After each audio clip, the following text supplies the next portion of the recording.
हरे कृष्णा दोस्तों, हमारे सामने एक स्टूडेंट खड़ा है जिसने जेनेटिक पढ़ ली है, डीएनए के फॉर्मूला याद किए हैं, एडवांस बायोलॉजी टेक्नोलॉजी के एक्सपेरिमेंट भी देखे हैं, लेकिन जब उससे पूछा जाता है कि सेल क्या है तो वो चुप हो जाता है।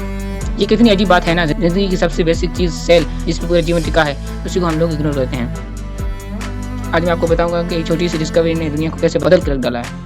पहले माइक्रोस्कोप किसने बनाया, रॉबर्ट हुक ने सेल कैसे देखा, स्टूडेंट्स को बोरिंग क्यों समझते हैं। ये स्टोरी एक ऐसे सच की जो हर बायोलॉजी स्टूडेंट को सुननी चाहिए, क्योंकि अगर सेल की समझ नहीं तो तुम्हारे अपने भी कभी जिंदा नहीं रह सकते हैं। ना सिर्फ एक स्टूडेंट के लिए, हर एक इंसान के लिए जो अपने जीवन ये मालूम करना चाहता है कि वो किस चीज से बना हुआ है। The question occurs, what is the cell? Yes, what is a cell?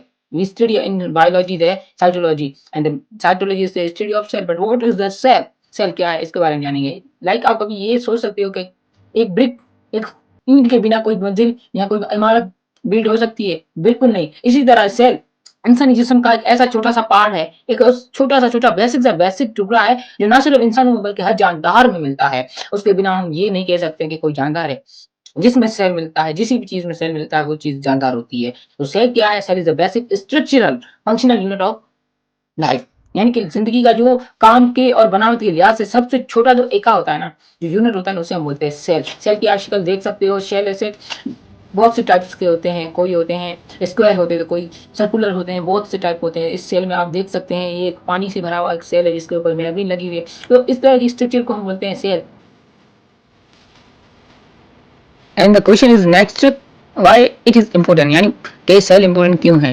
क्या तुम सोच सकते हो कि एक बिल्डिंग के ब्रिक्स को समझे बिना तुम पूरी बिल्डिंग को बना सकते हो? बिल्कुल नहीं। ऐसे ही सेल के समझे बिना बायोलॉजी समझना इम्पॉसिबल है। अगर तुम सेल नहीं समझ सकते तो तुम जिंदा सिस्टम को कभी नहीं समझ सकते।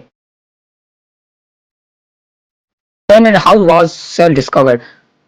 सन 1665 में रॉबर्ट हुक ने पहली बार सेल को देखा था, जिसने खुद अपनी का इस्तेमाल किया था। उस माइक्रोस्कोप को उसने खुद मॉडिफाई किया था और एक कॉर्क के टुकड़े में छोटी छोटी खोखली और सेल देखी थी, जिसे उसने सेल नाम दिया। माइक्रोस्कोप की बात करें तो पहला सिंपल माइक्रोस्कोप 1590 में जर्चियाज जेंसिन ने बनाया था, लेकिन जो माइक्रोस्कोप सेल दिखाने के लायक है वो रॉबर्ट हुक का मॉडिफाई किया हुआ था। उसके बाद 1674 में एंटन वॉन ल्यूवेनहोर ने पावरफुल माइक्रोस्कोप बनाया, जिससे उन्होंने जीवित सेल देखा, जिसे बैक्टीरिया और जैस्पर्म्स है। अपार्ट फोर की बात करते हैं। Where do we see cells? Cell को हम कहाँ देखते हैं? हर जगह, जहां भी आप रहते हो, किसी भी चीज में आपको जानदार जो चीज होती है उसमें आपको सेल मिलेगा। तुम्हारी स्किन में, तुम्हारी खून में, तुम्हारे दिमाग में, हर जिंदा टिश्यू सेल से बना हुआ होता है।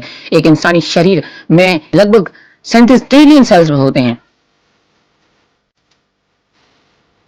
हर वो इंसान जो डॉक्टर बनना चाहता है या साइंटिस्ट या टीचर, लेकिन दुखद सोच ये है कि बहुत सारे स्टूडेंट जो आगे जेनेटिक्स या मोलिकुलर बायोलॉजी तक पहुंच जाते हैं, उन्हें ये कभी पता नहीं चल पाता कि प्रॉपरली सेल को समझना किस तरह इजी हो सकता है, यानी कि सेल क्या है ये समझना बहुत मुश्किल पड़ता है। सोचो कि तुम्हारे घर की बुनियाद ही कमजोर हो, बिल्डिंग कभी मजबूत नहीं बन सकती। वैसे ही अगर तुम्हें सेल की नॉलेज नहीं और सेल को इग्नोर करते रहोगे तो तुम्हारी पूरी बायोलॉजी की कॉन्सेप्ट कभी क्लियर नहीं हो सकता। अगर तुम्हें लगता है कि सेल बोरिंग है तो समझो कि तुम अपनी जिंदगी को इग्नोर कर रहे हो, क्योंकि सेल ही जिंदगी की असली कहानी है। समझो, सीखो, वरना तुम्हारी साइंस का महल सिर्फ हवा में बनेगा।